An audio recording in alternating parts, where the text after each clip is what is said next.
All right. As you may have guessed, this is not Rapid Fighter. This is a role-playing game illustration that I got commissioned for yesterday in an email. So I got to work on it. And I'll be doing that all this weekend. But let's go ahead and this is how far I am. I'm actually through the hard part, and the rest is just background. And he's supposed to be like an ink mage, like these tattoos are coming off of his skin as he's casting the spell. And we want to make sure that the background looks convincing enough. All right. Moving on. Let's see if we can do a little bit on page 3.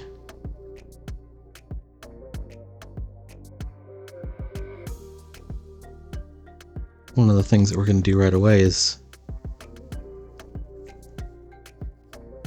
another one of these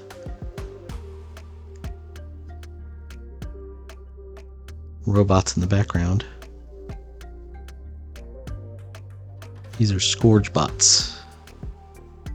Scourge bots.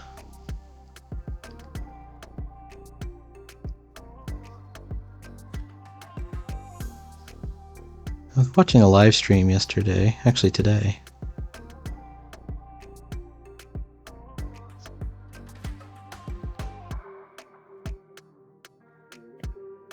And it was this dude, and he was trying to convince somebody that he was special because he was not neurotypical. That the neurodivergence made him special. And I think that's behind most of the people who talk about, they sort of self-identify as autistic. They're really not saying I'm autistic. They're saying I'm better than other people. They're saying I'm more sensitive, I'm more interesting, I'm more talented than regular people, than the normies. And man, I don't think it's true.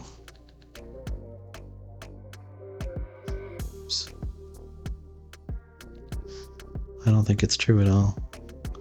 And kudos for the host of this particular show to sort of not accept that.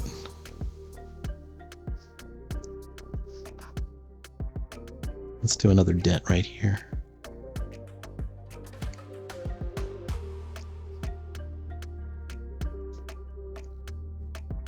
I'm so much more sensitive than other people. Look at how if you did a scan of my brain, there would be so many areas lighting up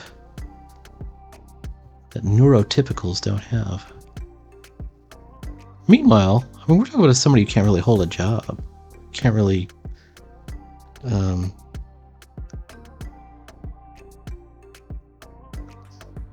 manage.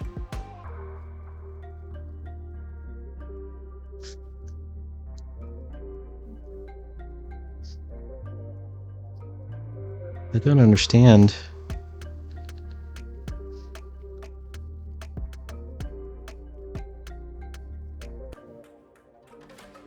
And it's probably going to upset a lot of people.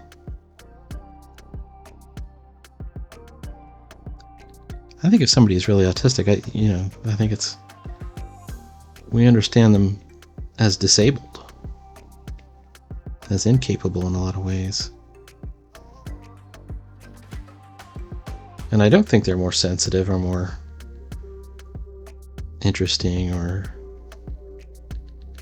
more talented. Talent is pretty much a lie anyways. I mean, it's all about the work you put in is what matters.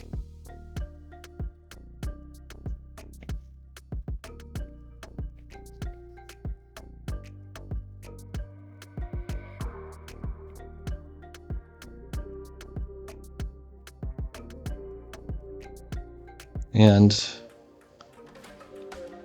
you're not gonna improve overnight. You're not gonna just magically become awesome at whatever it is that you want to be good at. But you're not special.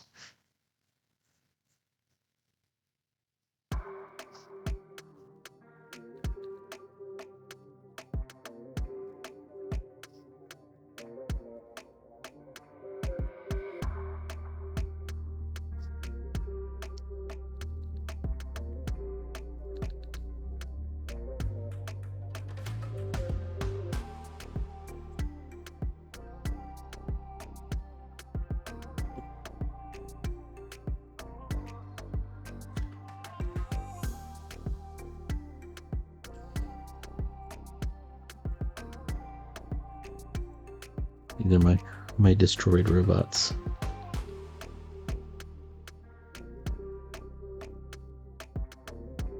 Scourge bots.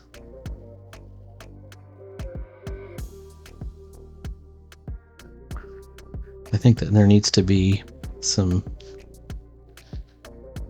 tones laid on this page.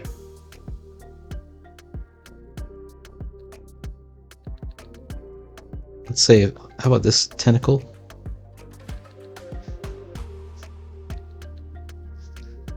Is mostly destroyed.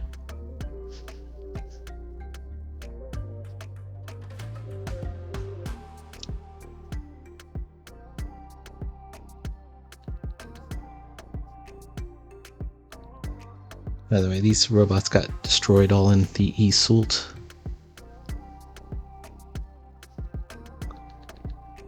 Graphic novel, quote unquote. I don't think it was a graphic novel. It was originally 4 mini comics that I put together as a graphic novel. And at the time, I thought it was really good. I thought, this is I'm figuring out this comics thing. I look back at it now and I'm like, oh man, I was terrible. But I guess I'm not really embarrassed because it was a start. It was a start. The people that are terrible are people who do like one thing and then they expect that to be their legacy or something. It's just not the case.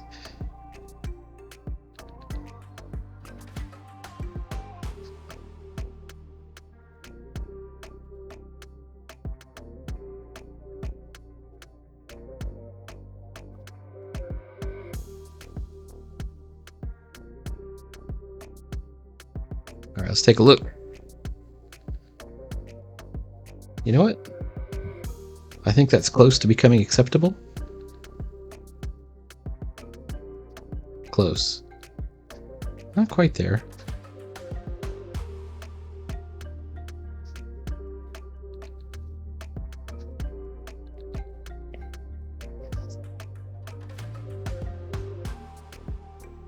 Okay. I'm looking at all the things on the page. I know we want to sort of halo out all the characters.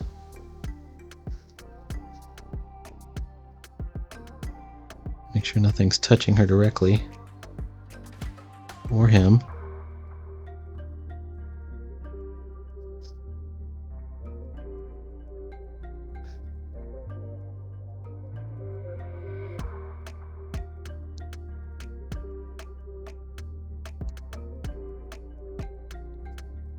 You know, or him. Although he's pretty distinct.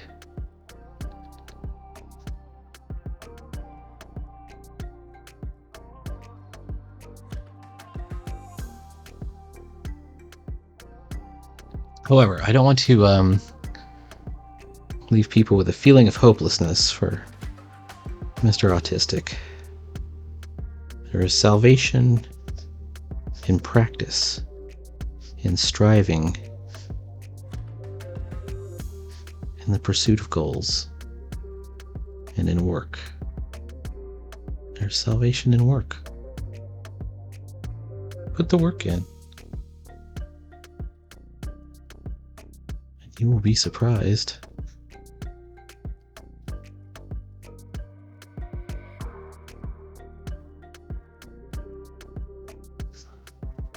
So of course, yes, there's all kinds of patheticness and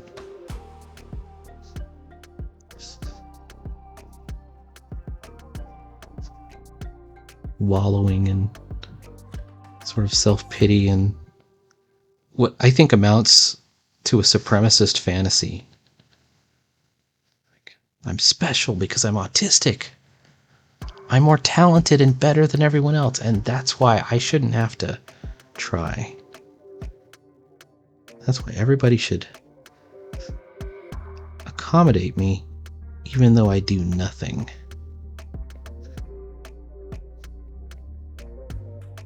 If nothing else, at some point your own internal critic is going to emerge and call you out on your BS. And I'm surprised it hasn't already. I bet you it has. A lot of people that have this problem are also terminally depressed. And they're depressed because they know. They know. They know the exact same thing that I just mentioned.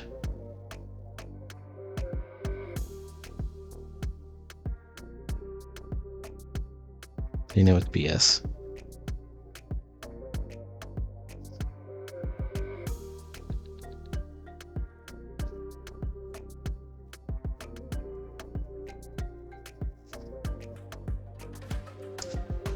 Let's do a bullet hole right here.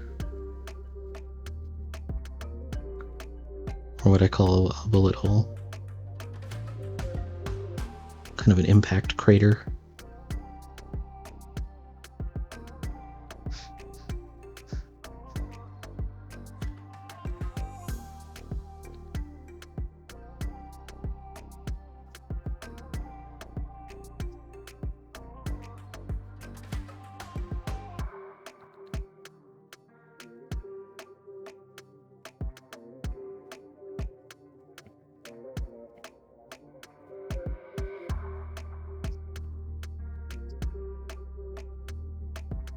Scourge bots destroyed. Okay.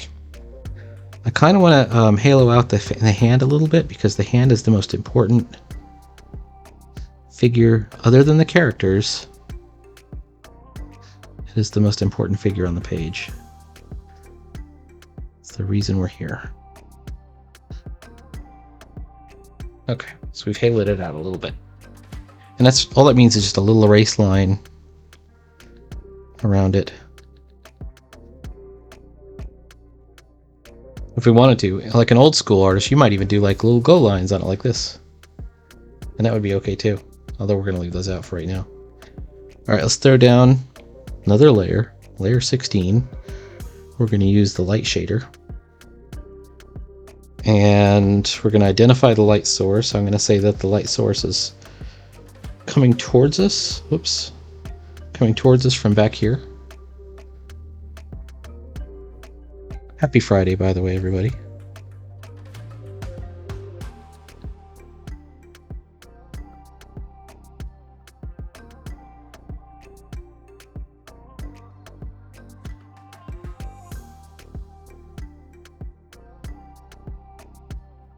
Better be on my right menu.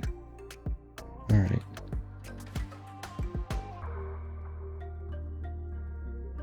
I'm looking at my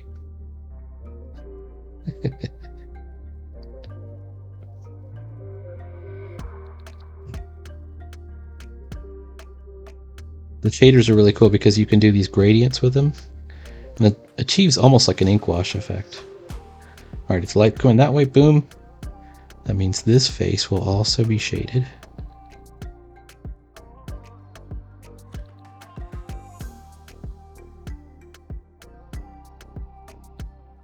So we're going to cheat a little bit, make sure that she's in the light.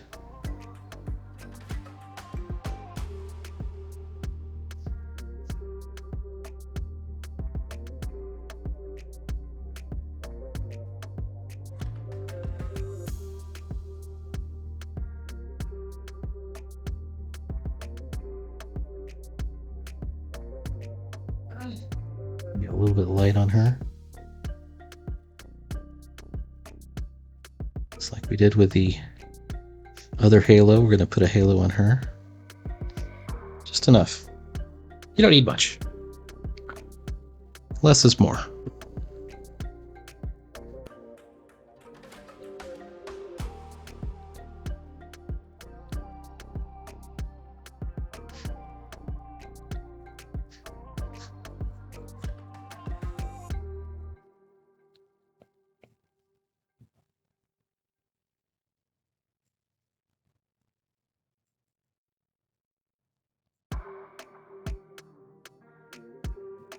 All right, I think we're getting that this hand thing is sort of like a object of interest. And back here,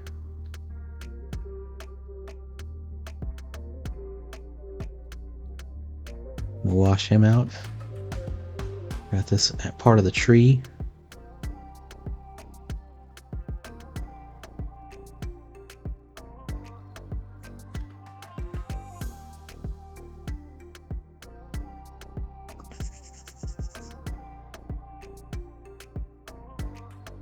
part of the tentacle.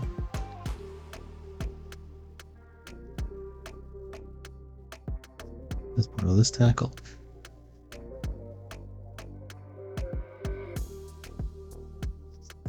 We can be a little bit subtle on the rest of this stuff. Now there is one shadow that I think is kind of important. It's the shadow in front of her. So we need to kind of give us a direction. And we don't have to go too far, but that's enough right there. I'm a little bit bugged by this over here. I might have to redo this one.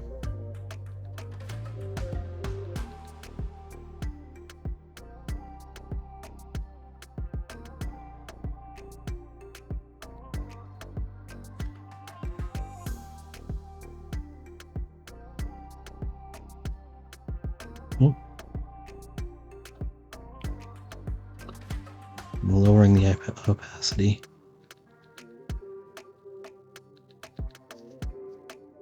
I think that's enough.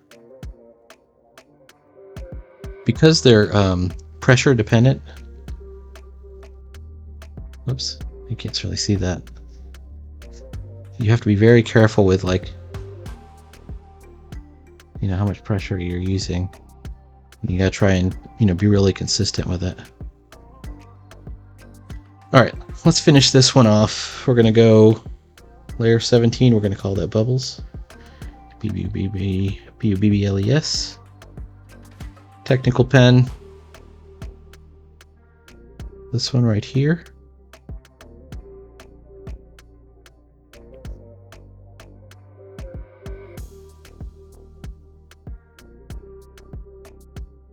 This is a pop-up narration box. And this goes over the panel. And if you've listened for a while, you know I'm not fond of anything breaking the panel borders, but pop-up narration boxes are an exception.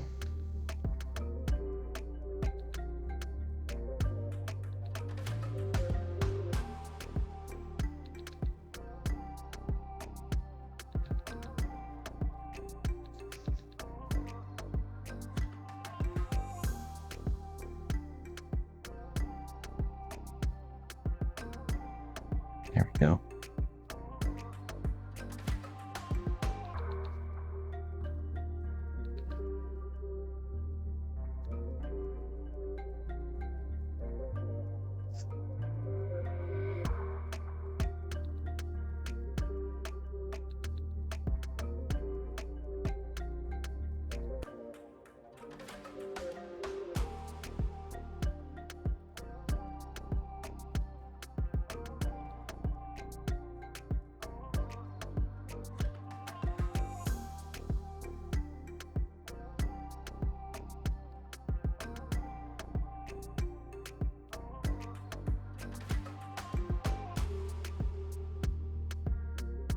I think that's enough. I think there's one thing that we could do, and it's back on the thing, and it's these leaves up here.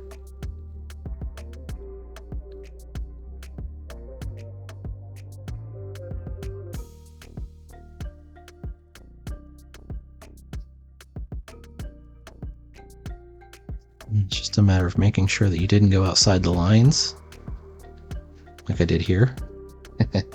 Or here. And there you have it. That's a comics panel. Mission accomplished. Alright, we just have 4 more to do. In the meantime, I know it's only 20 minutes in, but I gotta get to that other piece. Please like, follow, and subscribe. Tomorrow is Drive-In Saturday. I'm going to try and complete this piece, which I've showed you a little bit of already. This is the Ink Mage. I'm going to try and complete that one. I'm also going to try and complete this picture of Air Rider for Ken Insid. This guy right here, that's my art reference. Ken Insidinia Air Rider campaign. And this is a piece of fan art that I'm hoping will make it into the book in the fan art section, maybe. If it doesn't, it doesn't, but it would be cool if it did, huh? And that's all I have. All right. Please like, follow, and subscribe, and I will talk to you later.